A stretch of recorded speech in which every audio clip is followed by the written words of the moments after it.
जब भी किसी मेडिकल डायग्नोसिस या किसी चिकित्सा निदान की बात होती है तो हम सब वहाँ एक तरह की सटीकता की उम्मीद करते हैं। बिल्कुल, मतलब एक स्पष्ट जवाब चाहिए होता है। हाँ, एग्जैक्टली। ये लगभग इंजीनियरिंग की तरह काम करता है। मतलब मान लीजिए अगर किसी के हाथ की हड्डी टूट गई है तो एक्सरे मशीन में वो टूटी हुई सफेद लकीर एकदम साफ दिख जाती है। हाँ, और डॉक्टर सीधा उस लकीर की तरफ इशारा करके साफ साफ बता सकता है कि भाई समस्या ठीक इसी जगह पर है। सही बात है। और इंसानी दिमाग को ना ये स्पष्टता बहुत सुकून देती है। मतलब चीज़ों को एकदम ब्लैक एंड व्हाइट में देखना, उन्हें अलग अलग खांचों में बांटना, ये हमारे लिए हमेशा से आसान रहा है। लेकिन समस्या तब आती है जब हम कानून की बात करते हैं। बिल्कुल।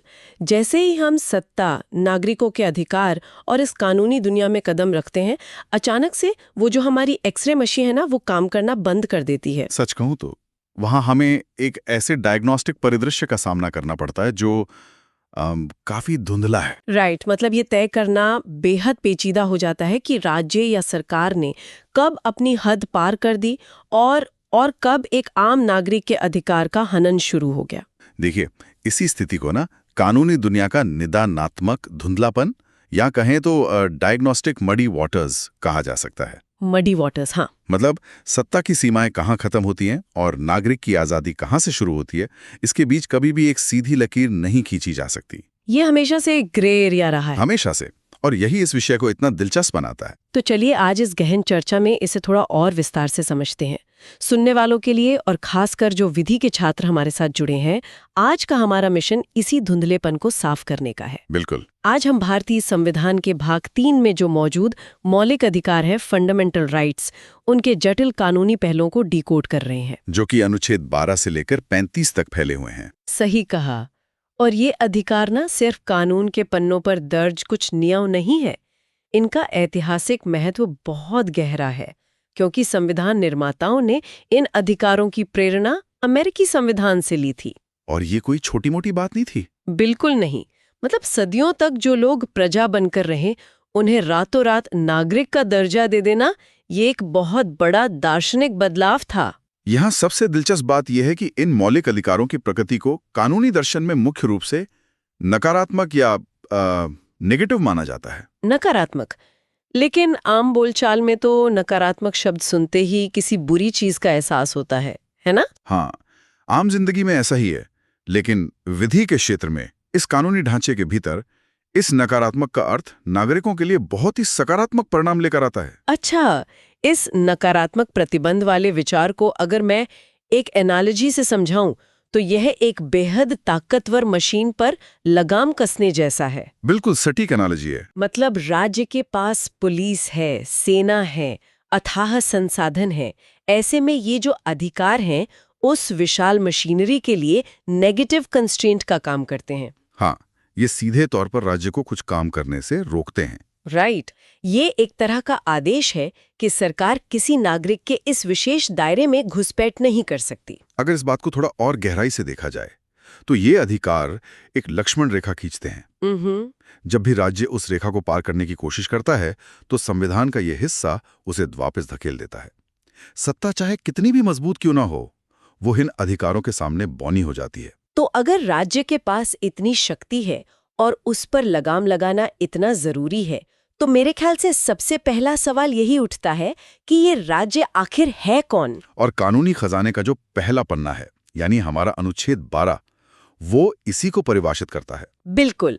आम समझ में तो राज्य या स्टेट शब्द सुनते ही हमारे दिमाग में संसद, विधानसभा या मंत्रिमंडलों की तस्वीर उभरती है। हाँ, आम नागरिक तो यही सोचता है। लेकिन कानूनी नजरिए से अनुच्छेद 12 में जो राज्य का दायरा है वो आश्चर्यजनक रूप से विशाल है। मतलब ये ऐसा है जैसे किसी व्यक्ति को सिर्फ उस बड़ी मशीन के मुख्य इंजन से ही नहीं बचाया जा रहा है। हाँ। बल्कि उस मशीन के हर एक छोटे पुर्जे को भी उसी जवाबदेही के कटघरे में खड़ा किया जा रहा है। एग्जैक्टली। देखिए, इस विस्तृत परिभाषा के पीछे एक बहुत गहरी सोच थी। हमारे संविधान निर्माता बहुत दूरदर्शी थे।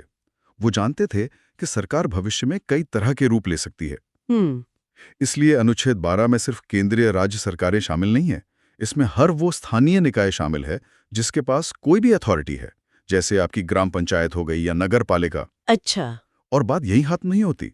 विभिन्न न्यायिक फैसलों ने यह बिल्कुल स्पष्ट कर दिया है कि एनटीपीसी, ONGC और यहाँ तक के LIC जैसी संस्थाएं भी राज्य ही मानी जाती हैं। अरे वाह, मतलब LIC भी स्टेट है? बिल्कुल। किसी सरकारी अस्पताल की OPD में बैठा एक डॉक्टर भी इसी परिभाषा के तहत राज्य का ही विस्तार है। तो इसका व्यवहारिक अर्थ तो ये हुआ कि अगर कोई व्यक्ति LIC में काम करता है और उसके साथ वहां कोई भेदभाव होता है, हाँ। तो अदालत में LIC ये दलील नहीं दे सकती कि भाई हम तो महज एक इंश्योरेंस कंपनी है। कानूनी रूप से वो कर्मचारी सीधे राज्य के खिलाफ अपने मौलिक अधिकारों की मांग कर रहा होता है। एकदम सही पकड़ा आपने। इस तरह के विस्तृत दायरे का सीधा फायदा ये है कि नागरिक हर स्तर पर सुरक्षित रहते हैं। राइट। सरकार ये कहकर पल्ला नहीं झाड़ सकती कि उसने अपने अधिकार किसी प्राइवेट या अर्ध सरकारी एजेंसी को सौंप दिए हैं, इसलिए अब वो जवाबदेह नहीं है। सत्ता चाहे जिस छद्म रूप में आए, मौलिक अधिकार उसे पहचान लेते हैं। बिल्कुल। अब इस पहचान के बाद बारी आती है उस फिल्टर की जो इन अधिकारों को बचाता है। आप अनुच्छेद 13 की बात कर रहे हैं ना? हाँ, अनुच्छेद 13, जिसे हम न्यायिक समीक्षा या जुडिशियल रिव्यू का सबसे धारदार हथियार मानते हैं। ये अनुच्छेद सीधे तौर पर उन सभी कानूनों को शून्य या अमान्य घोषित कर देता है जो मौलिक अधिकारों से टकराते हैं। लेकिन अगर हम भारत के औपनिवेशिक इतिहास को देखें तो उस संदर्भ में अनुच्छेद 13 की भूमिका और भी अहम हो जाती है ना? बहुत अहम हो जाती है। देखिए, 1950 में जब हमारा संविधान लागू हुआ तब रातों रात कोई नया देश तो बन नहीं गया था। हाँ, समाज तो वही था। बिल्कुल। समाज में अंग्रेजों के बनाए कई पुराने कानून, जैसे 1935 का भारत सरकार अधिनियम, वो पहले से ही काम कर रहे थे। राइट। तो अनुच्छेद 13 ने वहां एक छलनी का काम किया, एक फिल्टर का। ओके। इसने ये तय किया कि चाहे कोई कानून 26 जनवरी 1950 से पहले का हो या फिर संसद भविष्य में कोई नया कानून बनाए, अगर वो मौलिक अधिकारों के ढांचे में फिट नहीं बैठता तो वो कानून उस हद तक अमान्य हो जाएगा। लेकिन कानूनी दुनिया में हमेशा कुछ न कुछ पेंच होते हैं। मैं एक सवाल पूछना चाहती हूँ। हाँ, पूछिए। अनुच्छेद 368 के तहत जो संविधान संशोधन किए जाते हैं, क्या वे अनुच्छेद 13 के इस कानून की आम परिभाषा में आते हैं? ये विधि के छात्रों के लिए दशकों पुरानी एक क्लासिक डिबेट है। मुझे लगा ही था। शुरू में ना ये माना गया कि अनुच्छेद 13 में दिए गए कानून शब्द में सामान्य अध्यादेश, आदेश और नियम तो आते हैं, लेकिन संविधान संशोधन इसके दायरे से बाहर है। तो इसका मतलब तो ये हुआ कि संसद संशोधन करके किसी के भी मौलिक अधिकार छीन सकती थी। बिल्कुल, और ऐसा होने भी लगा था। लेकिन फिर 1973 में केशवानंद भारती बनाम केरल राज्य का एक बहुत ही ऐतिहासिक फैसला आया। ओ, वो मशहूर केस। हाँ, सुप्रीम कोर्ट ने वहां मूल ढांचा या कहें तो बेसिक स्ट्रक्चर का सिद्धांत पेश किया और उसने सब बदल दिया पूरी तरह से। इस सिद्धांत ने यह स्थापित कर दिया कि संसद संशोधन तो कर सकती है, लेकिन वो संविधान के उस मूल ढांचे को नष्ट नहीं कर सकती जिसमें हमारे मौलिक अधिकार भी शामिल हैं। यहाँ बात सच में बहुत दिलचस्प हो जाती है।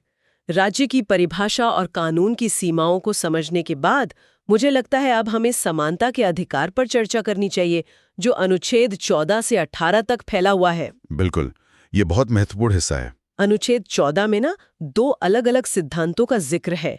पहला कानून के समक्ष समानता और दूसरा कानूनों का समान संरक्षण। ऊपरी तौर पर देखने पर ऐसा लगता है जैसे दोनों एक ही सिक्के के 2 पहलू हैं, लेकिन मुझे पता है कि इनके भीतर बहुत गहरा दार्शनिक और कानूनी अंतर छिपा है। सही कहा आपने, और इस अंतर को समझना कानून की दुनिया में एक तरह का बौद्धिक जागरण है। तो थोड़ा समझाइए ना इसे। देखिए, कानून के समक्ष समानता का जो विचार है वो ब्रिटिश प्रणाली से आया है। इसका मूल भाव ये है कि कानून अंधा है, जैसे न्याय की देवी की आंखों पर बंधी पट्टी। एग्जैक्टली। अदालत ये नहीं देखती कि कटघरे में खड़ा व्यक्ति कितना अमीर है, कितना गरीब है, किस जाति या किस धर्म का है। ओके, मान संरक्षण जो अमेरिकी प्रणाली से प्रेरित है, वो क्या कहता है? वो थोड़ा अलग है। अगर मैं इसे एक एनालॉजी में ढालूं, तो क्या ये कहना सही होगा कि ब्रिटिश नजरिया एक दौड़ की तरह है जहां सभी प्रतिभागियों को एक ही शुरुआती लाइन से दौड़ना है, भले ही किसी प्रतिभागी के पैर में गहरी चोट क्यों ना हो? बहुत खूब, हाँ बिल्कुल ऐसा ही है। और अमेरिकी नजरिया या जो समान संरक्षण है, वो ये कहता है कि अगर किसी के पैर में चोट है तो उसे थोड़ा आगे से दौड़ने की अनुमति दी जानी चाहिए ताकि मुकाबला सच में बराबरी का हो सके। ये एनालॉजी इस अवधारणा के सार को बहुत खूबसूरती से पकड़ती है। समान संरक्षण वास्तव में एक सकारात्मक अवधारणा है। ये मानती है कि असमान परिस्थितियों वाले लोगों के साथ एकदम समान व्यवहार करना खुद में एक बहुत बड़ा न्याय है। सही बात है। समाज में जो लोग सदियों से हाशिए पर रहे हैं, उन पर वही नियम लागू नहीं किए जा सकते जो सुविधा संपन्न लोगों पर होते हैं। कानून को हालात के हिसाब से थोड़ा लचीला होना पड़ता है, ताकि समाज के हर वर्ग को एक समान स्तर पर लाया जा सके। बिल्कुल। और मुझे लगता है इसी अमेरिकी दृष्टिकोण के दर्शन से भारत में आरक्षण और विशेष प्रावधानों की नींव मजबूत होती है। एकदम सही। अनुच्छेद 15 और 16 जो भेदभाव को रोकते हैं और रोजगार में समान अवसर देते हैं, वे कोई रुकी हुई नदी नहीं है। समय के साथ समाज की जरूरतों को देखते हुए इनमें भी कई बड़े बदलाव हुए हैं। हाँ, कई अहम संशोधन हुए हैं। उदाहरण के लिए 2005 में जो 93वां संविधान संशोधन हुआ, उसने उच्च शैक्षणिक संस्थानों में ओबीसी, एससी और एसटी वर्गों के लिए आरक्षण सुनिश्चित किया। और हाल ही के वर्षों में अगर हम देखें तो 2019 का जो 103वां संविधान संशोधन है, वो भी इसी विकास का हिस्सा है, जिसमें ईडब्ल्यूएस कोटा आया था। हाँ, इस संशोधन ने शिक्षा और रोजगार में आर्थिक रूप से पिछड़े वर्गों यानी ईडब्ल्यूएस के लिए भी 10% कोटे का नया प्रावधान जोड़ा।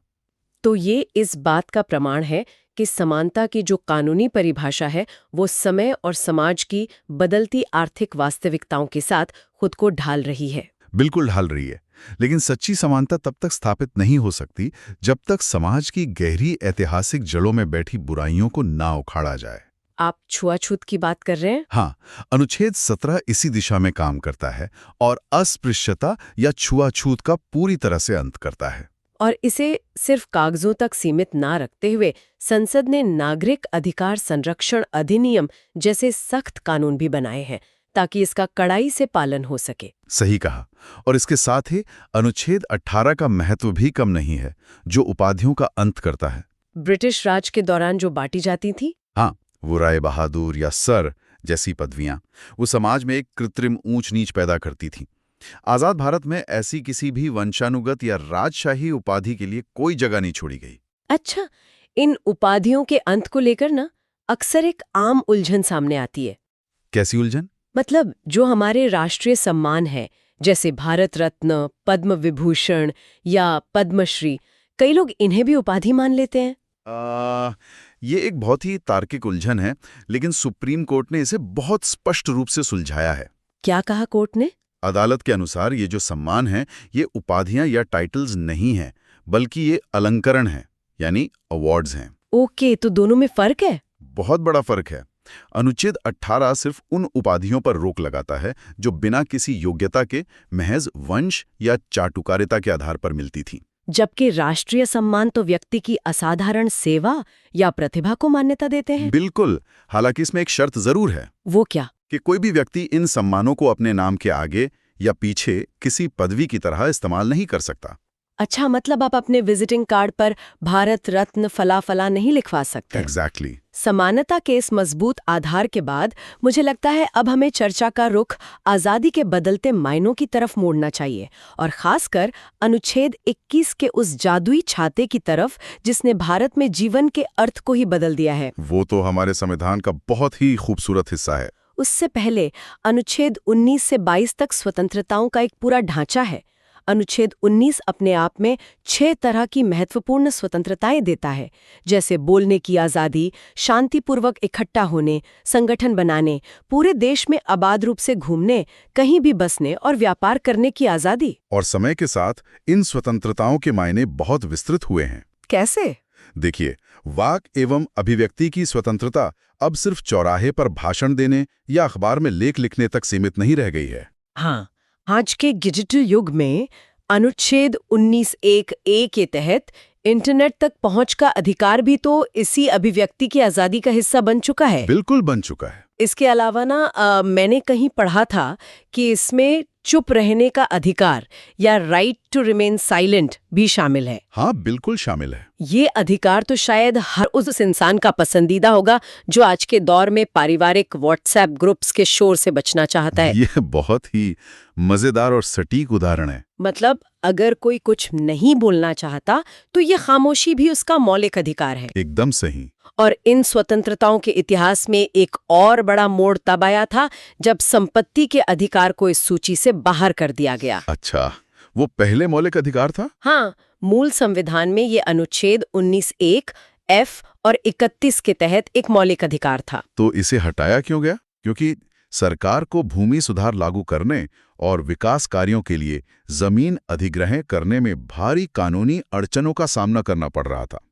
लोग सीधे सुप्रीम कोर्ट पहुंच जाते थे। समझ गई। इसलिए 1978 में जो 44वां संविधान संशोधन हुआ, उसके जरिए इसे मौलिक अधिकारों की सूची से हटाकर अनुच्छेद 300 क के तहत महज एक विधिक या कानूनी अधिकार बना दिया गया। ये बहुत बड़ा बदलाव था। अच्छा, अगर हम इसे बड़ी तस्वीर से जोड़कर देखें, तो जब एक आम नागरिक किसी बड़ी कानूनी मुसीबत में फंसता है या उस पे कोई आपराधिक आरोप लगता है, तब उसे राज्य की ताकत से कौन बचाता है? यहीं पर आपका अनुच्छेद 20 मैदान में आता है। अपराधों के लिए दोष सिद्धि के संबंध में ये बहुत ही मजबूत संरक्षण प्रदान करता है। इसके क्या मुख्य नियम है? अनुच्छेद 20 के 3 सबसे महत्वपूर्ण स्तंभ हैं। पहला है पूर्वव्यापी कानूनों से संरक्षण, मतलब? Ex post facto laws. हाँ, इसका मतलब है कि अगर किसी ने आज कोई ऐसा काम किया है जो आज की तारीख में अपराध नहीं है, तो सरकार कल कोई नया कानून बनाकर उसे उस काम के लिए सजा नहीं दे सकती जो उसने कल किया था। ये तो बहुत तार्किक है। दूसरा है डबल जेपार्डी, यानी एक ही अपराध के लिए किसी व्यक्ति को 2 बार सजा नहीं दी जा सकती। और तीसरा है आत्मदोष या सेल्फ इंक्रिमिनेशन के विरुद्ध संरक्षण। मुझे लगता है ये आत्मदोष वाला जो हिस्सा है ना, वो आपराधिक न्याय प्रणाली का एक बहुत ही आकर्षक पहलू है। वो कैसे? अक्सर हमने फिल्मों या टीवी शोज में देखा है कि पुलिस किसी आरोपी का पॉलीग्राफ टेस्ट या लाई डिटेक्टर करवा रही है और उससे सच उगलवा रही है। हाँ, फिल्मों में तो ये बहुत आम है। लेकिन वास्तविक कानूनी दुनिया में किसी भी व्यक्ति की सहमति के बिना उस पर ये टेस्ट जबरदस्ती नहीं किए जा सकते, है ना? हाँ। ऐसा करना सीधे तौर पर आत्मदोष माना जाता है। मतलब राज्य आपको अपने ही खिलाफ गवाही देने के लिए मजबूर कर रहा है। आप बिल्कुल सही कह रहे हैं।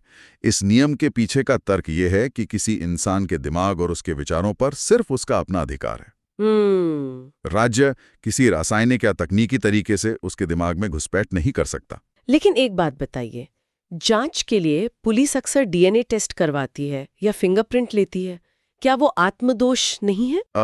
नहीं, यही तो बारीक कानूनी अंतर है। किसी आरोपी का डीएनए टेस्ट करवाना, फिंगरप्रिंट लेना या खून का नमूना लेना आत्मदोष की श्रेणी में नहीं आता। ऐसा क्यों? क्योंकि जांच एजेंसियां बिना सहमति के भी भौतिक साक्ष्य ले सकती हैं। शरीर से सबूत जुटाना मान्य है, लेकिन विचारों को जबरन उगलवाना असंवैधानिक है। बहुत ही दिलचस्प अंतर है ये। तो इस सब का असल मतलब क्या है? जब अधिकारों की ये पूरी बहस अनुच्छेद 21 पर पहुंचती है, तो मुझे लगता है ये अपने चरम पर होती है। अनुच्छेद 21 तो पूरे भाग 3 की जान है।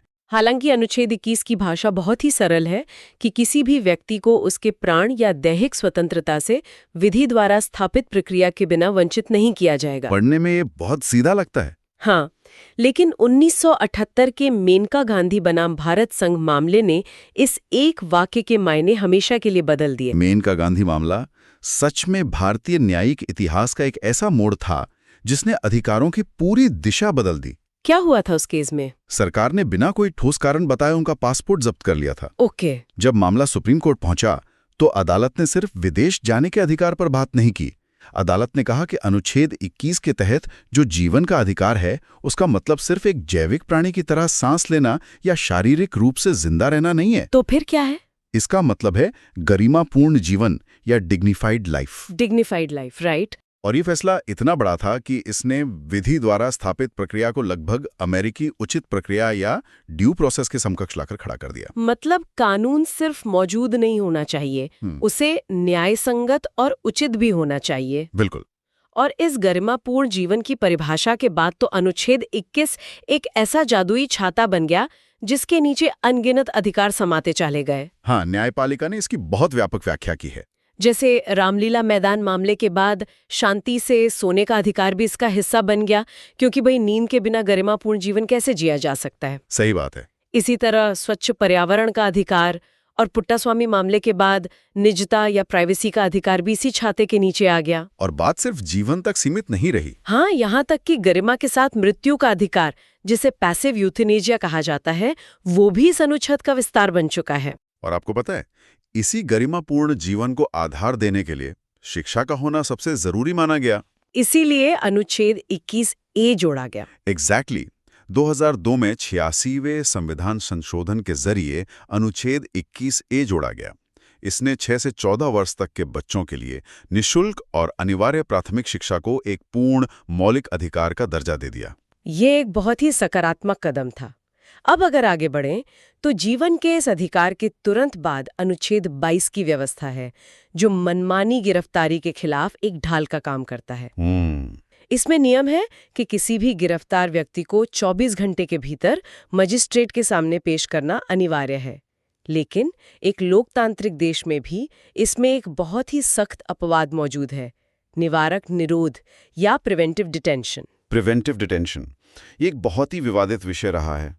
इसका मतलब तो यही है ना कि किसी व्यक्ति को अपराध करने से पहले ही सिर्फ शक के आधार पर हिरासत में ले लेना। हाँ, और ये अक्सर हमें औपनिवेशिक काल के उन क्रूर कानूनों की याद दिलाता है। तो इसे संविधान में क्यों रखा गया? क्योंकि संविधान निर्माताओं को लगा कि राष्ट्र की सुरक्षा और व्यवस्था को बनाए रखने के लिए ये कड़वी दवा कभी-कभी जरूरी हो सकती है।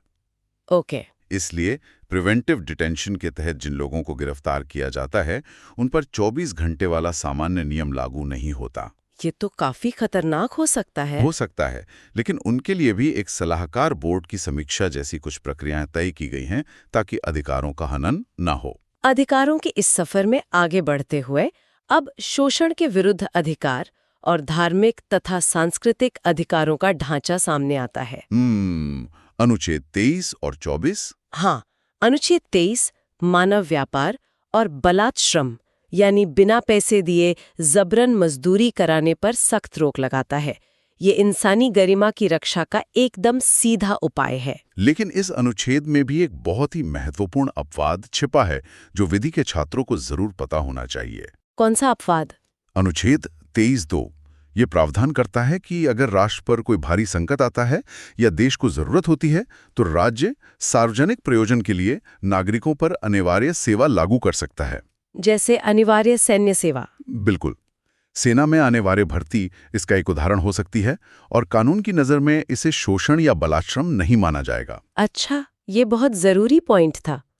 इसी तरह अनुच्छेद 24 बाल श्रम पर पूर्ण प्रतिबंध लगाता है। हाँ, 14 वर्ष से कम उम्र के बच्चों का किसी भी कारखाने, खदान या खतरनाक काम में लगना पूरी तरह गैरकानूनी है। लेकिन व्यवहारिकता को ध्यान में रखते हुए कुछ अपवाद यहाँ भी मौजूद हैं। जैसे स्कूल के बाद कुछ घंटों के लिए बच्चे अपने पारिवारिक व्यवसायों में मदद कर सकते हैं। ओहो, राइट। या फिर बाल कलाकार जो फिल्मों और विज्ञापनों में काम करते हैं वो एक सुरक्षित वातावरण के भीतर काम कर सकते हैं।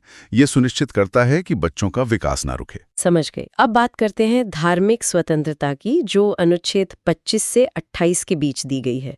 अनुच्छेद 25 हर व्यक्ति को अंतःकरण की स्वतंत्रता और अपने धर्म को आबाद रूप से मानने, आचरण करने और उसका प्रचार करने की पूरी आजादी देता है। ये भारत के धर्मनिरपेक्ष ताने-बाने का आधार है। लेकिन यहाँ एक स्वाभाविक सवाल उठता है, अगर धर्म के प्रचार की आजादी है तो क्या इस आजादी की आड़ में धर्म परिवर्तन कराने को भी मौलिक अधिकार माना जा सकता है? ये एक बहुत ही महत्वपूर्ण सवाल खड़ा करता है और आपको बता दूं कि अदालतों में इस पर लंबी बहसें हुई हैं। तो न्यायपालिका का क्या रुख है इस पर? न्यायपालिका ने ये बिल्कुल स्पष्ट कर दिया है कि प्रचार करने का अर्थ सिर्फ अपने धर्म के सिद्धांतों और उसकी अच्छाइयों को दूसरों तक पहुंचाना है। इसमें किसी व्यक्ति को धोखे, लालच या दबाव में डालकर धर्मांतरित कराने का अधिकार कतई शामिल नहीं है। राइट, मतलब आप किसी को फोर्स नहीं कर सकते। बिल्कुल नहीं। धर्म चुनने की आजादी हर व्यक्ति की अपनी अंतरात्मा का विषय है और इसके साथ ही ये जो पूरी धार्मिक आजादी है ना, ये सार्वजनिक व्यवस्था, नैतिकता और स्वास्थ्य के अधीन है। मतलब राज्य समाज की भलाई के लिए इन पर उचित प्रतिबंध लगा सकता है। एकदम सही। इसके बाद अनुच्छेद 29 और 30 अल्पसंख्यकों के अधिकारों को सुरक्षित करते हैं। भारत जैसी विविधताओं वाले देश में ये सुनिश्चित किया गया है कि कोई भी अल्पसंख्यक वर्ग, चाहे वो भाषा के आधार पर हो या धर्म के आधार पर, वो अपनी विशिष्ट संस्कृति और लिपि को बचाए रख सकता है। और इसके लिए उन्हें अपने खुद के शैक्षणिक संस्थानों की स्थापना और प्रशासन करने का भी पूरा अधिकार दिया गया है। अब देखिए, इन सारे अधिकारों की इतनी लंबी चर्चा के बाद एक बहुत ही बुनियादी सवाल खड़ा होता है। क्या? कि अधिकार तो दे दिए गए, लेकिन अगर कोई शक्तिशाली सरकार इन्हें मानने से ही इनकार कर दे तो क्या होगा? बिना किसी प्रवर्तन तंत्र या लागू करने की व्यवस्था के ये सारे अधिकार तो सिर्फ एक सुंदर किताब में लिखे गए कागज के टुकड़े बनकर रह जाएंगे ना? और यहीं पर इस पूरी कानूनी मशीनरी का सबसे अहम हिस्सा, जिसे हम इसका हृदय कहते हैं, वो काम करना शुरू करता है। अनुच्छेद 32। बिल्कुल। Doctor B.R. अम्बेडकर ने बिना किसी झिझक के इसे संविधान का हृदय और आत्मा कहा था। Heart and soul. हाँ, अनुच्छेद 32 अपने आप में एक मौलिक अधिकार है। अपने मौलिक अधिकारों को लागू करवाने के लिए सीधे सर्वोच्च न्यायालय का दरवाजा खटखटाने का अधिकार। और इस अधिकार को अमल में लाने के लिए सुप्रीम कोर्ट अनुच्छेद 32 के तहत और हाई कोर्ट अनुच्छेद 226 के तहत उनके पास विशेष शक्तियां हैं। वे अधिकारों की रक्षा के लिए रिट्स या रिट जारी करते हैं, जो कि एक तरह का विशेष कानूनी आदेश होता है। इन 5 प्रकार की रिटों को समझने के लिए ना एक डॉक्टर के पर्चे की एनालॉजी बहुत सटीक बैठती है। अच्छा, वो कैसे? मतलब हर कानूनी बीमारी यानी अधिकार हनन के हर अलग तरीके के लिए अदालत के पास एक अलग दवा है। मान लीजिए किसी नागरिक को पुलिस ने बिना किसी वैध कारण के गायब कर दिया है या अवैध रूप से बंदी बना लिया है, तो परिवार सीधे सुप्रीम कोर्ट जा सकता है। ऐसे में अदालत पहली दवा लिखती है बंदी प्रत्यक्षीकरण या हेबियस कॉर्पस। बंदी प्रत्यक्षीकरण का शाब्दिक अर्थ ही है सशरीर उपस्थित करना। अदालत सीधा आदेश देती है कि उस व्यक्ति को तुरंत जज के सामने पेश किया जाए ताकि गिरफ्तारी की वैधता की जांच हो सके। दूसरी दवा है परमादेश या मेंडमस, जिसका अर्थ है हम आदेश देते हैं। ये कब काम आती है? जब कोई सरकारी अधिकारी या संस्था अपने सार्वजनिक कर्तव्य को निभाने से साफ इनकार कर दे और नागरिक के अधिकारों का हनन हो रहा हो, तो अदालत ये रिट जारी करके उस अधिकारी को उसका काम करने के लिए मजबूर करती है। ये तो बहुत पावरफुल है। और तीसरी और चौथी रिटें प्रतिषेध यानी प्रोहिबिशन और उत्प्रेषण यानी सर्ट्योरारी, ये आमतौर पर न्यायपालिका के भीतर ही काम करती हैं। मतलब ऊपरी अदालतें निचली अदालतों को जारी करती हैं। हाँ, प्रतिषेध तब काम आती है जब कोई निचली अदालत अपने अधिकार क्षेत्र से बाहर जाकर किसी मामले की सुनवाई कर रही हो। अदालत को बीच में ही रोकने के लिए ये रिट जारी होती है। और उत्प्रेषण? वहीं उत्प्रेषण का इस्तेमाल तब होता है जब फैसला आ चुका हो या मामले को निचली अदालत से हटाकर सीधे ऊपरी अदालत में ट्रांसफर करना हो। समझ गए। और 5वीं रिट है अधिकार पृच्छा या को वारंटो, जिसका मतलब है किस अधिकार से, बाय व्हाट अथॉरिटी। राइट।